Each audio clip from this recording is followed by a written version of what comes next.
তোমার লোকজন সিয়ামকে কেন মেরেছে? সিয়াম আমার লোকজন কেন মারবে? তুমি কোনো কারণে আমার সাথে মিথ্যা বলছো? যে প্রেশারে পড়ে আমি তো তোমার সাথে বিয়ে করার জন্য রাজি হয়েছিলাম। অন্তত এই মান সম্মানটা নিয়ে মরতে চাই। তোরা যাই বলিস, আমার মেডিকেলে যাওয়া হচ্ছে না।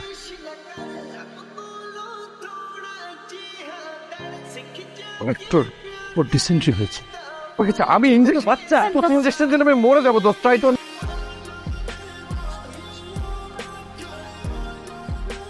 কত নাকি প্রথম আমরা মানুষকে হসপিটালে নিয়ে এসে সুস্থ করার জন্য ফল বানিয়ে দিলাম রে। ছেলে মানুষের ইনজেকশন এরকম ভয় পায় আমার জানা ছিল না। মাফ করুন। Please help me. Oh no, কি বলছিস? এখন আসতেছে না? পেটের প্রচন্ড ব্যথা, ইমার্জেন্সি ব্যাপার। শুধু পেট ব্যথা?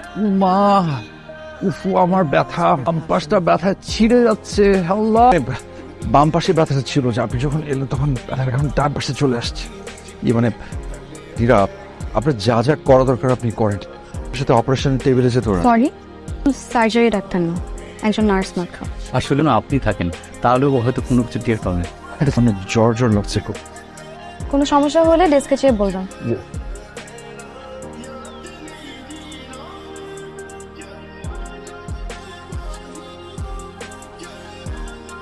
পেশেন্ট চেয়ারে ঘুমাচ্ছে না, ওনারা বেডে শুয়ে আছে, তাই বলে আপনি পেশেন্টের চেয়ারে ঘুমাবেন আর ওনারা বেডে শুয়ে থাকবে?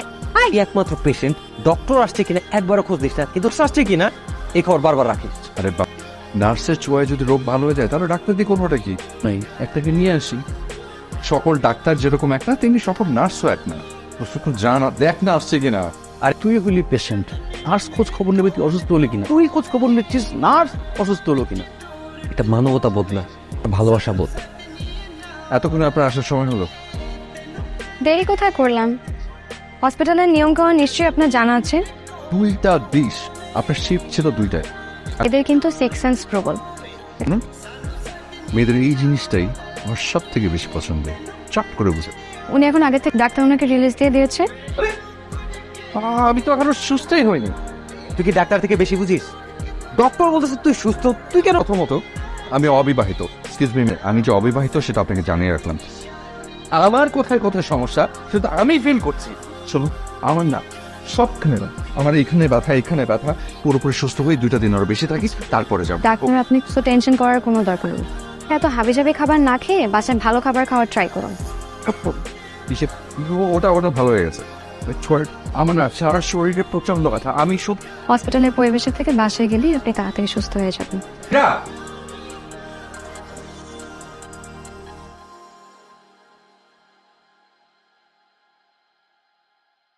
আশ্চর্য, তোর গাদি পুরা গরম। আর চল হাসপাতালে চল, তুই ডাক্তার থেকে বেশি বুঝিস। আমি থাকতে আমার বন্ধুকে একটা ফুলের টোকা পর্যন্ত দিতে দিব না। আর কেন এরকম করতেছিস? তোর কি মনে আমরা বুঝি না? তোর আমার ফ্রেন্ড, অবশ্যই অবশ্যই তোর জন্য আমরা জীবন দিতেও রাজি আছি। রিপন দিতে হবে। কি? আমি তোর হাত অল্প একটু কেটে রক্ত বের তাড়াতাড়ি যাবো, একটা রিজন লাগবে তো। এরকম আঙুল কেটে গেছিল, সেখান থেকে ইনফেকশন, পরে গোটা আঙুল কেটে ফেলে দিতে হয়েছে। ভালো দেখে একটা কেবিন বুক করে দিন, আমি একটু রিস্ক ফ্রি হয়ে তারপর বাসা যাই প্লিজ। আপনি যেমন পাগলামি করছেন এটা কিন্তু সবাই নোটিস করছে। এখন চলে যেতে পারবো। দোয়া করবেন তাড়াতাড়ি জন্য অসুস্থ হয়ে আপনার কাছে হাসপাতাল আসতে পারি। এরকমের অদ্ভুত পেশেন্ট আমি আমার লাইফে দেখি নাই। তোর মনে নাই ওই যে সেদিনকার পেশেন্টটা? ছেলেটার এই পাগলামিতে তোর জন্য প্রেম আছে। আমার তো মনে হয় মাথায় সমস্যা আছে, তা কেটে গেছে, এর জন্য কেউ হসপিটালে আছে। এই হৃদয় কাটাটা দেখলি না? হৃদয় কাটা ছাড়া সবকিছু কাটাকাটি দেখা হয়ে গেছে আমার। কোথায়? ও তো এখানে নেই। শিফট কখন বলা যাবে? মানে নীরা চাকরি ছেড়ে দিয়েছে, স্টাফদের পার্সোনাল অ্যাড্রেস দেওয়া যাবে না। বললেন উনি চাকরি ছেড়ে দিয়েছেন, তা আমরা তো উনি এখানকার স্টাফ আর নেই, তাহলে তো আমরা আমাদের রুলসের বাইরে যেতে পারবো না। মাশাআল্লাহ, মেয়ে খুব সুন্দর আপা। পর্যায়ে গিয়ে এসছে, খুলে দে।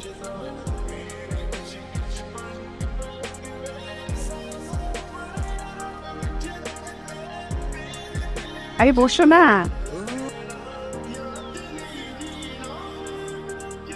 শুনিস আন্টি বিয়ে কবে? 1 মাস তো লাগবেই, বিয়েতে আসবে কিন্তু তোমাকে। আচ্ছা, আপনি এমন কেন করছেন একটু বলবেন? ট্রেনে বললেন যে আপনার সিক্স সেন্স প্রবল। আমি অন্তর্যামী না, কিন্তু আপনার পাগলামিটা যে আমার জন্য একটা খারাপ লাগার কারণ হতে পারে আপনি এটা বুঝেন। আপনি কি এটা বলছেন যে আমি নিজেকে মানাতে পারছি না বলেই পাগলামি? কারণ আপনি শুরু থেকে আমাকে সেই চোখে দেখেননি। আপনার সাথে কোনো তর্কে যাবো না। আমি শুধু আরেকটু ভালো থাকার চেষ্টা করছি। যে কোনো সম্পর্ক তৈরি হয় ভালো থাকার জন্য। আপনি যেটা করছেন সেটা আপনার জন্য, আমার জন্যই খারাপ বয়ে আনতে পারে। আজ বললাম না আমি আপনার সাথে তর্কে পারবো না। বেবি অনেক বেশি সুখে আছে তো, ওই কোনো কিছু একটা পিছনে কিল মারছে।